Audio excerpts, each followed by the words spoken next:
As of tomorrow एक 2014 की sci-fi action thriller है जिसमें टॉम क्रूज और एमिली ब्लंट अहम किरदार निभाते हैं।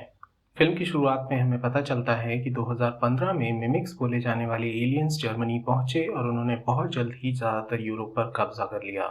उनसे टक्कर लेने के लिए एक ग्लोबल आर्मी का गठन किया गया जिसका नाम था UDF, United defence force.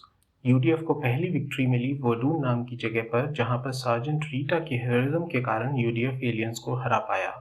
UDF इसके बाद एक और बड़ी लड़ाई की तैयारी करता है जिसमें वो प्लान करते हैं फ्रांस जाकर एलियंस पर हमले की। इसी लड़ाई को कवर करने के लिए मेजर विलियम केज को बुलाया जाता है, पर केज पब्लिसिटी करने वाला बंदा है और उसे एक्चुअल लड़ाई से डर लगता है।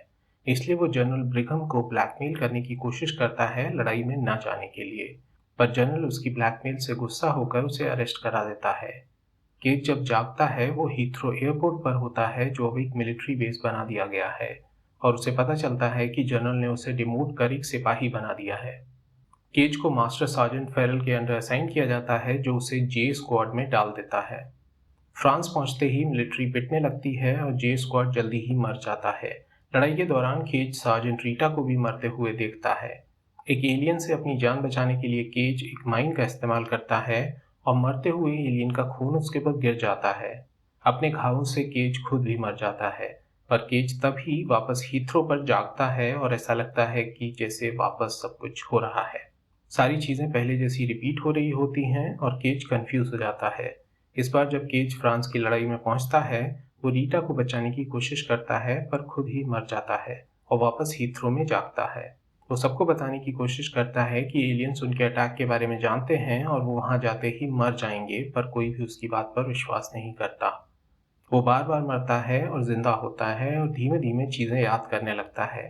वो एक बार रीटा को भी बचाने की कोशिश कर रहा होता है जब वो समझ जाती है कि उसके साथ क्या हो रहा है। वो उसे बोलती है कि अगली बार मुझसे आकर मिलो जागने के बाद। केज फिर से मर जाता है और हीथ्रो पर जागता है।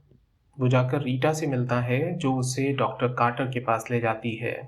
कार्टर उसे एक्सप्लेन करता है कि एलियंस एक सुपर ऑर्गेनिज्म की तरह हैं, जिसमें ओमेगा सब कुछ कंट्रोल करता है और अल्फा छोटे एलियंस को कंट्रोल करने में उसकी मदद करता है।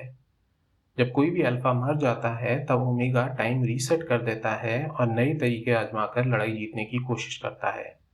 इसीलिए वो एलियंस को नॉर्मली नहीं हरा सकते, पर केज के पास एलियंस के खून से टाइम रीसेट करने की पावर आ गई है और उसका इस्तेमाल करके वो ओमेगा को ढूंढ सकते हैं और उसे मार सकते हैं। ओमेगा के मरने से बाकी एलियंस को मारना आसान हो जाएगा। रीटा के पास भी ये पावर हुआ करती थी, पर उसने वो पावर खो दी जब एक बार वो घायल हुई थी और हॉस्पिटल में उसे दूसरे का ब्लड दे दिया गया था। रीटा केज को ट्रेन करने लगती है जिससे वो लड़ाई में अच्छा हो सके। कई बार रिपीट करने के बाद जब वो सक्सेसफुल नहीं होते हैं तो एक दिन परेशान होकर केज लंदन शहर में निकल जाता है, जहां उसे रियलाइज होता है कि फ्रांस की लड़ाई के बाद एलियंस लंदन पर हमला करने वाले हैं। जब वो अगली बार मरकर जागता है, केज को ओमेगा के विजन्स आने लगते हैं। वो रीटा और कार्टर को बताता है, जो उसके विजन से हिसाब लगाकर सोचते हैं कि ओमेगा जर्मनी के एक डैम में है। वो डैम जाने की कोशिश करते हैं, पर काफ़ी कोशिशों के बाद केज को क्लियर हो जाता है कि रीटा एक जगह से आगे नहीं जा पा रही है और वो हमेशा वहां मर जाती है। तो केज अकेले जाने का प्लान बनाता है, पर डैम पर जाकर देखता है कि वहां पर ओमेगा है ही नहीं। एक अल्फा उस पर हमला कर उसकी पावर लेने की कोशिश करता है, पर केज पानी में खुद को डुबोकर जान दे देता है। जब वो वापस जागता है वो रीटा और कार्टर को ये चीज़ बताता है। कार्टर उनसे बोलता है कि ओमेगा की लोकेशन जानने का अब बस एक ही तरीका है, उसके द्वारा बनाई गई डिवाइस जो जनरल ब्रिघम के पास है। वो ब्रिघम के ऑफिस में घुसकर वो डिवाइस हथिया लेते हैं और केज को पता चल जाता है कि ओमेगा पेरिस में है, पर जनरल के ऑफिस से निकलते वक्त आर्मी उन्हें पकड़ लेती है। पर केज भागते वक्त घायल हो जाता है और उसे हॉस्पिटल ले जाया जाता है, जहां उसकी जान बचाने के लिए उसे खून दिया जाता है जिससे वो रीटा की तरह पावर खो देता है। पावर खो देने के बाद भी केज रीटा के साथ पेरिस जाकर ओमेगा को मारने का प्लान बनाता है।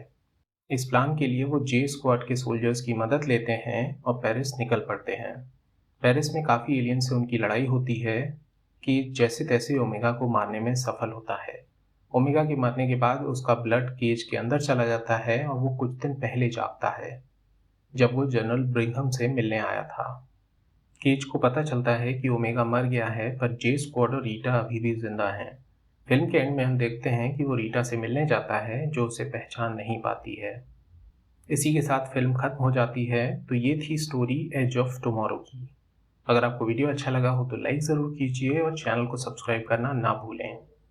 कल मैं फिर वापस आऊँगा एक नई फिल्म के साथ। तब तक के लिए बाय बाय।